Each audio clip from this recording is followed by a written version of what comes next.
Hello friends, సింపుల్గా paneer curry. కళాయి పెట్టుకొని ఆయిల్ వేసుకోవాలి. ఆయిల్ హీట్ అయ్యాక పన్నీర్ వేసుకొని కారం, పసుపు, పెప్పర్ పౌడర్, ధనియా పౌడర్, సాల్ట్ వేసుకొని వేగనివ్వాలి. వేయించుకున్న పన్నీర్ని పక్కకు తీసుకొని ఆ కళాయిలోనే ఆయిల్ వేసుకొని ఒక బిర్యానీ ఆకు, మసాలా చెక్క, ఆనియన్స్, టమాటాలు, జీడిపప్పు, కొత్తిమీర వేసుకొని వేగనివ్వాలి. ఆనియన్స్, టమాటాలు ఉడికినాక మిక్సీ పట్టుకోవాలి.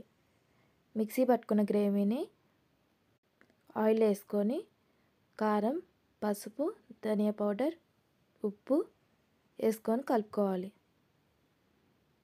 గ్రేవీ దగ్గర పడ్డాక పన్నీర్ వేసుకొని ఉడకనివ్వాలి. 10 minutes మీడియంలో ఉడికనిచ్చాక కొత్తిమీర వేసుకొని సర్వ్ చేసుకోవాలి. Like and subscribe.